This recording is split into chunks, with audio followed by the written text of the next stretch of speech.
Halo, ini adalah video portofolio saya yang kedua, yaitu adalah aplikasi e-counseling, di mana di balik kinerja sebuah organisasi ada faktor penting yang sering dilupakan, yaitu kesehatan mental pegawai. Ya, untuk itu Kementerian Keuangan sangat memahami hal ini dengan sangat serius. Kementerian Keuangan itu mendata, mensurvei, serta melakukan pemetaan terhadap kesehatan mental pegawai. Jadi bagi pegawai yang membutuhkan dukungan profesional atau menghadapi tantangan psikologis, maka dibutuhkan sebuah dukungan dari profesional yang ahli di bidangnya. Nah, dari latar belakang itu, maka muncullah aplikasi e-counseling ini yang dapat memfasilitasi antara pegawai Kementerian Keuangan yang membutuhkan dukungan psikologis, kesehatan mental dengan Kementerian Keuangan yang pegawai lain yang ahli atau di luar Kementerian Keuangan yang ahli di dalam dukungan psikologis atau memiliki sertifikasi di bidang konsultasi psikologis agar dapat mendampingi pegawai yang memerlukan dukungan psikologis tersebut atau sedang dalam kondisi kesehatan mental yang tidak baik. Nah, jadi dengan aplikasi e-counseling ini, bagi pegawai itu dapat mengajukan pendampingan atau penjadwalan konsultasi dengan konselor. Nah, nanti setelah diajukan, kemudian dari adminnya itu akan mengapprove atau memilih konselor yang cocok dengan si konseli ini tadi serta menetapkan jadwalnya. Nah, nanti konselor itu dapat melihat riwayat serta informasi dari konselinya, kemudian dapat melakukan tindak lanjut terhadap konselinya itu tadi, apakah dia hanya memberikan catatan atau dilakukan konsultasi lanjutan seperti itu. Nah, di dalam ekosistem e-counseling ini kerahasiaannya sangat dijaga ya antara konseli dengan konselornya. Untuk itu diharapkan dengan adanya aplikasi konseling ini para pegawai Kementerian Keuangan dapat kembali percaya diri maupun meningkatkan output kerjaannya serta dapat mewujudkan work-life balance seperti itu.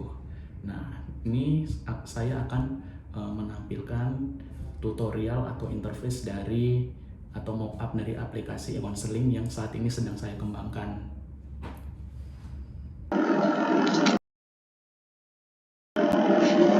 Baik, saya akan memperkenalkan bagaimana cara penggunaan dari aplikasi e-counseling Kementerian Keuangan.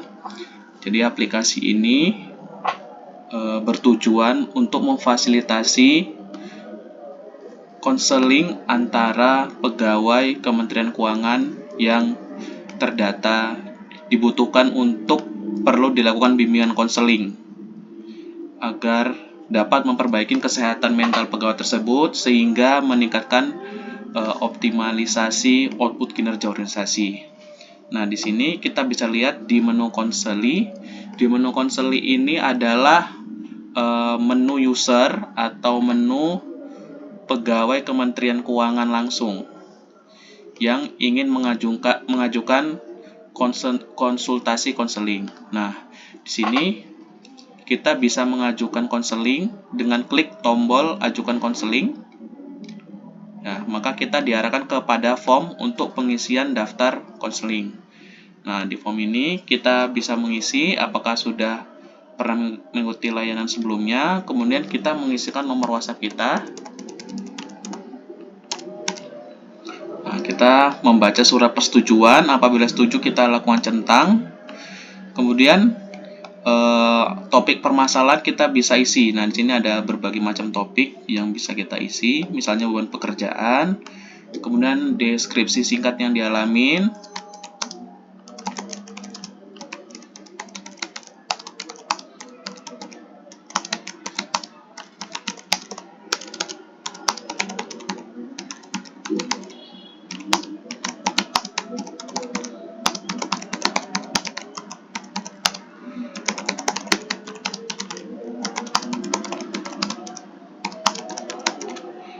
kemudian bagaimana perasaan Anda terhadap permasalahan yang Anda hadapi saat ini. Nah, ini kita isi misalnya seperti ini. Oke, kemudian kita akan mengisi skala seberapa besar penilaian permasalahan tersebut pada saat ini, seperti ini. Oke. Nah, ini skala untuk mengisi permasalahan tersebut mempengaruhi kehidupan Anda saat ini. Kemudian kita akan memilih tanggalnya, di tanggal berapa. Kemudian akan muncul nama konselornya, seperti itu yang akan kita pilih. Kemudian pilih simpan. Nah, di sini akan langsung muncul status dari konseling yang kita ajukan adalah pengajuan, dan kita tidak bisa untuk menambah pengajuan lagi, seperti itu. Oke. Kemudian pada menu administrasi, ya di sini nanti ada administrasi ya, dari bagian yang mengurusin kesehatan mental pegawai untuk melakukan approval dari pengajuan tersebut. Ya, bisa dilihat di sini datanya sudah masuk. Kemudian kita pilih action, persetujuan. Nah, di sini apabila ada data-data yang tidak bisa kita ubah, ya ada bisa kita ubah, maka kita ubah gitu ya.